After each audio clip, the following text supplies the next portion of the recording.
السلام علیکم ورحمۃ اللہ وبرکاتہ۔ مفتی صاحب، میں اپنی مسجد میں دیکھتا ہوں کہ تراویح میں قرآن مکمل ہونے والے دن لوگ بڑی تعداد میں بوٹلز میں پانی لاتے ہیں اور اس کو حافظ جی سے پھکواتے ہیں۔ بوٹلز 50 سے 100 کی تعداد تک ہو جاتی ہے، جس سے بڑی افراتفری ہو جاتی ہے۔ کچھ لوگ تو اگربتی اور عطر پر بھی پھکواتے ہیں۔ اس پہ کچھ روشنی ڈالیں، کہاں تک جائز ہے یہ؟ ہو سکے تو ایک چھوٹا ویڈیو بنا دیں جس کو میں مسجد سے جڑے لوگوں کو بھیج دوں گا۔ ڈاکٹر محمد خطیب صاحب، لکھنؤ۔ ڈاکٹر صاحب نے بہت عمدہ کویشچن کیا ہے، اور واقعی ایسی ہی صورتحال ہمارے یہاں بھی ہے۔ خود ہم تراویح پڑھاتے ہیں تو جس دن تراویح کے اندر جس دن قرآن مکمل ہوتا ہے، تراویح تو پورے رمضان چلتی ہے۔ یہ بھی ایک کنفیوژن لوگوں میں ہے کہ جو پہلے مکمل ہو جاتا ہے جس کا قرآن، وہ کہتا ہے کہ ہماری تراویح مکمل ہو گئی ہے، جبکہ تراویح چاند دیکھ کر کے شروع اور چاند دیکھ کر کے ختم ہوتی ہے۔ اب قرآن مکمل ہو گیا ہے تو آپ چاہے تراویح اپنے گھر پر پڑھیں، سورہ تراویح پڑھیں، لیکن تراویح پڑھنا ہے۔ بہرکیف جس دن تراویح میں قرآن مکمل ہوتا ہے تو یہاں پر سجدہ کرنے میں پریشانی ہوتی ہے۔ آگے اتنے بوٹل لگ دیے جاتے ہیں کہ لوگ سجدہ کرنے میں ان کو دقت ہوتی ہے، لوگوں کو سجدہ کرنے میں۔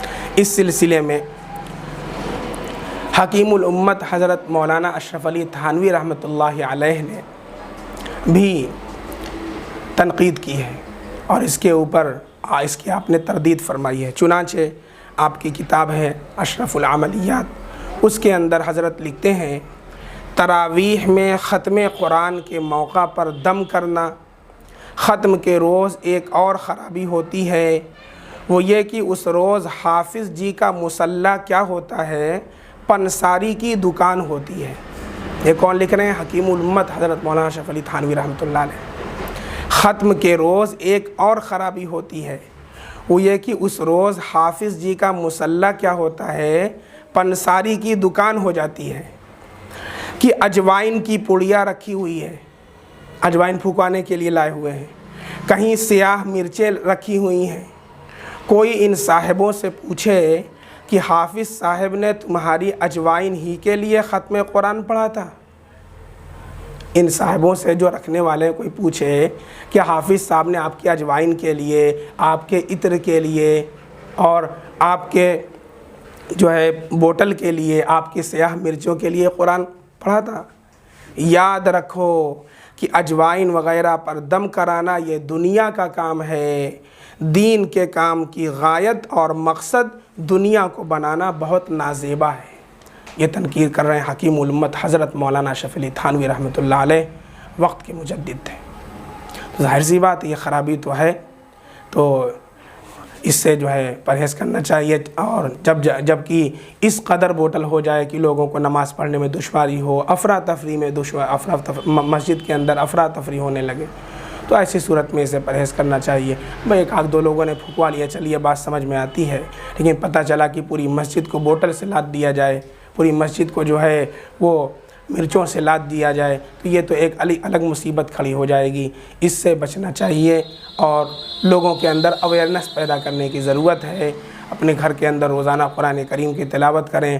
حافظ جی روزانہ آتے ہیں پڑھنے کے لیے، اور قرآن کریم روزانہ پڑھا جاتا ہے، بلکہ جس دن قرآن کریم مکمل ہوتا ہے اس دن تو آدھا ہی پارہ حافظ صاحب پڑھتے ہیں، لیکن اور بقیہ دن اور دن کی بنسبت کم ہی پڑھتے ہیں، اور بقیہ دن تو 2 پارہ ہے، 3 پارہ ہے، تو اس دن تو نہیں پھکواتے، لیکن جس دن مکمل ہوتا ہے اس دن سب لوگ پھکواتے ہیں، تو اس دن تو اور زیادہ برکت ہوتی ہے۔